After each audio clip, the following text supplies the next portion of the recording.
So hi, my name is Jo Bingham and I work as a watercolour artist living and working in Cairns, Australia. Now I love the versatility of watercolours and the way that you can achieve highly realistic finishes, or you can use them for modern contemporary landscapes. Now this video is going to include 5 important tips that you can use whether you're a beginner or you're slightly more experienced in the media of watercolour.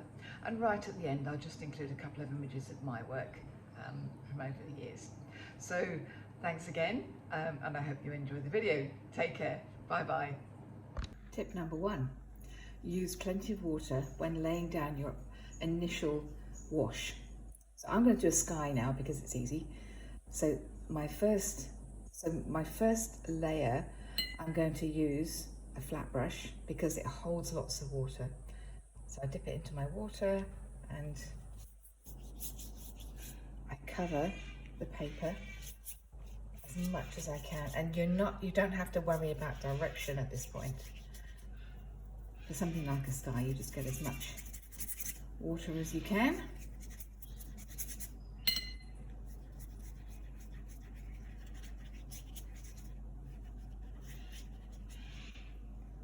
So the reason you put so much water down is because it allows you time to push the paint around, get your paint down, push it around, and you won't get those hard lines that you get if you go straight in with paint.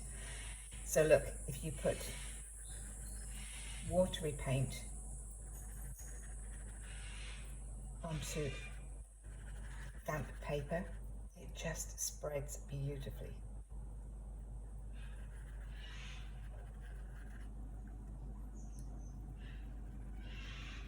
So if I did this straight onto dry paper, it would not do this.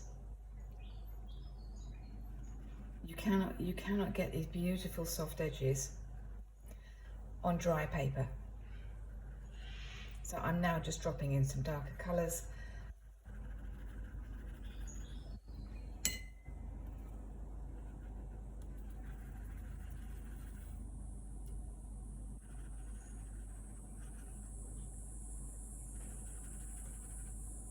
And I think we'll drop in some reds, some bluey reds down here.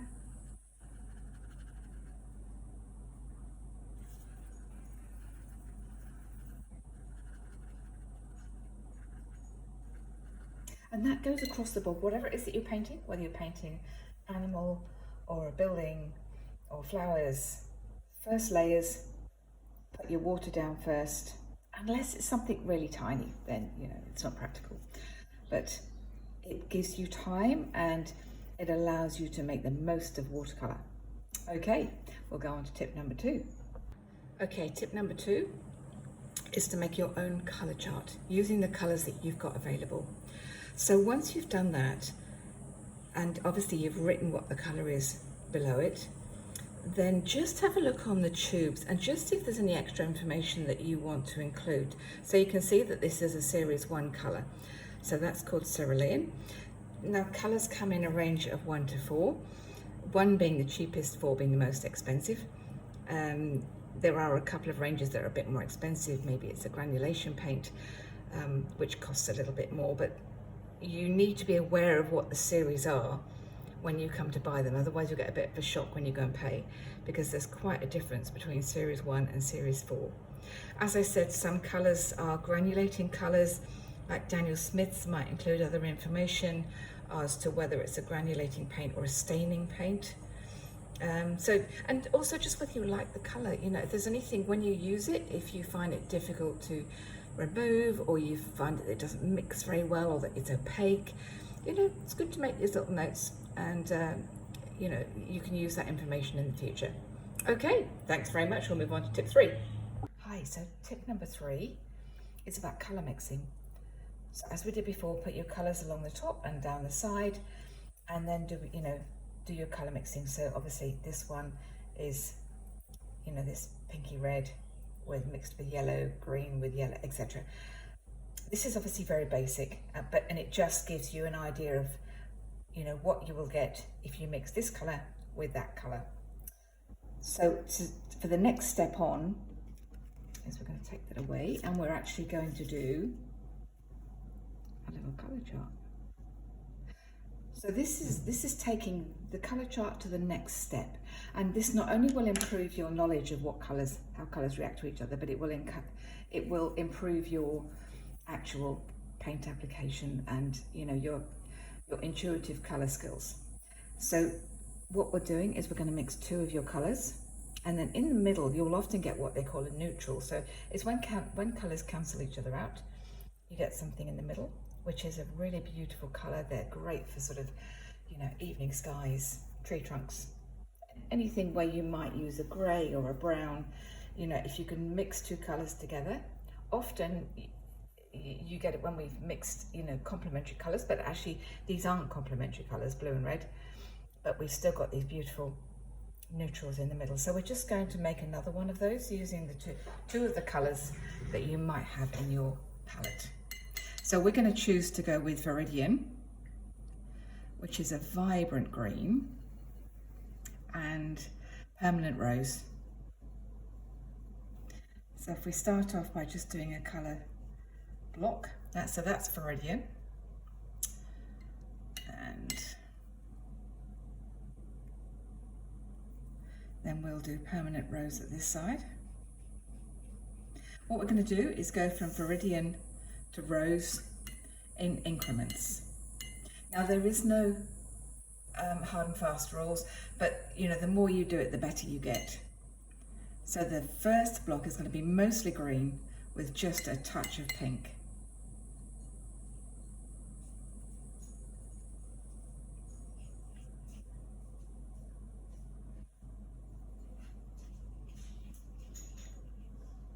So you can see that I've also added more water because it's not as dark as that one. So the next square, obviously, it's going to be a little bit more pink.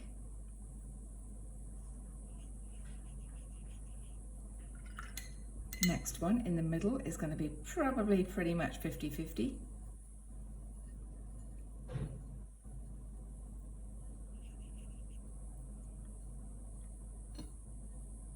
So I think I need a bit more pink.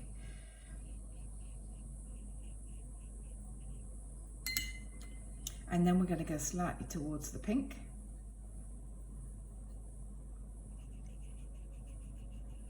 And then the next one will be mostly pink with just a bit of green.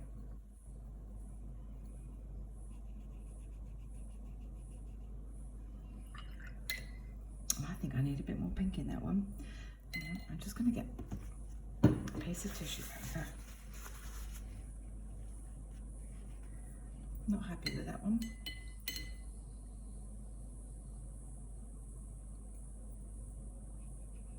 There we go, that's better.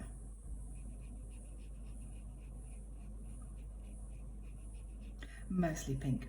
So if you do that with maybe the key colours, maybe the colours that you use the most, and just find out how, you know, do the nuances in between the colours, not just the 50-50 mixes. You'll find that, you know, your use of colour will increase. You know, you won't stick to those very few colours. And your colours will get more interesting as you start, you know, including some of these neutrals in your paintings. All right, well, we'll move on to tip number 4. Right, tip number 4 is about leaving the white of the paper.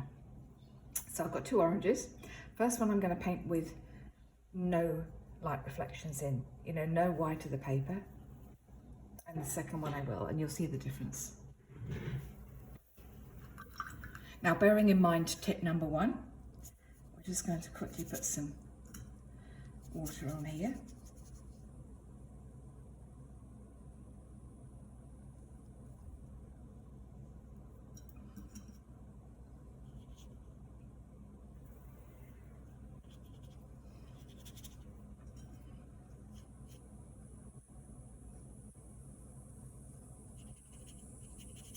I've already got my paint ready to go.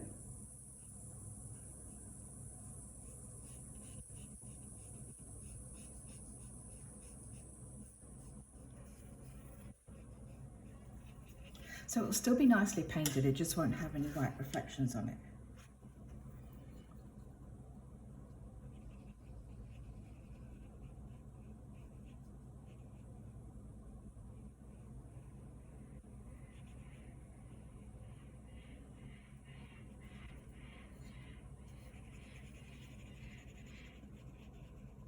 put a little bit of shadow on it as well.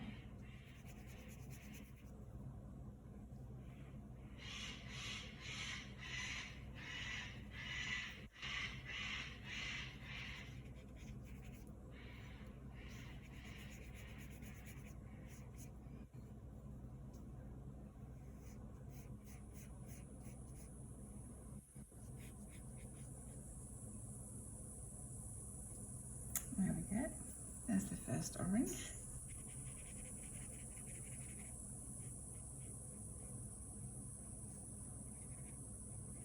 I think I said in a previous video about, you know, if you want to even colour out, just put a little bit of colour on your brush, whatever colour you're using, and then just, you know, go backwards and forwards and just even that colour out. Now, I just want to put a bit of shadow at the bottom. I'm just using the complementary colour.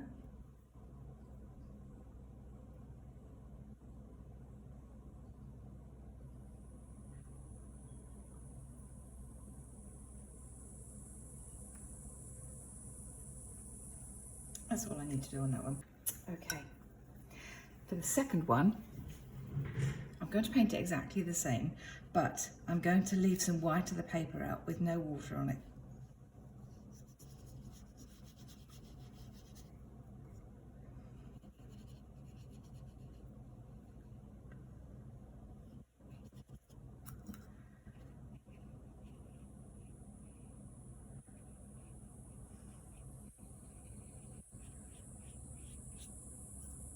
I'm being a bit more careful where I'm putting my water.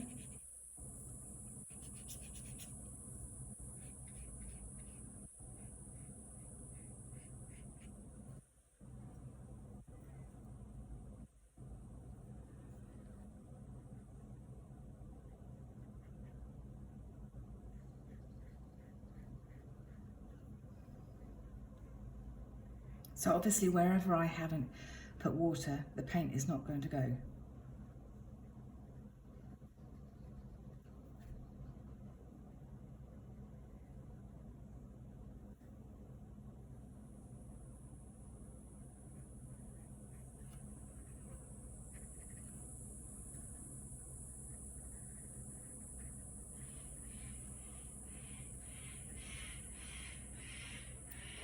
It's hard to see sometimes when when you're working on white paper.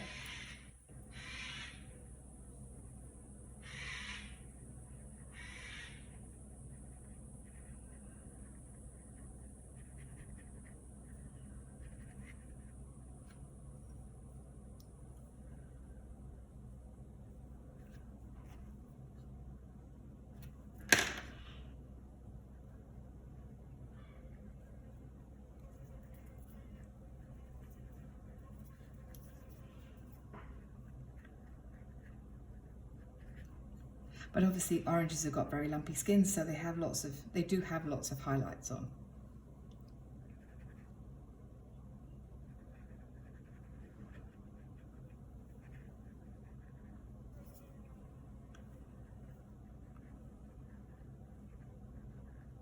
You can always adjust what you do as you go along.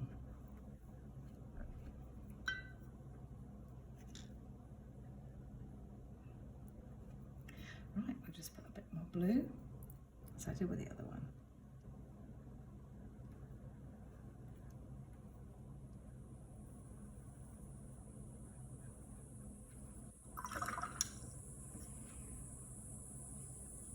See how that's, because I'm working wet into wet, so it floods a lot more, and I actually quite like that, so I'm going to leave that.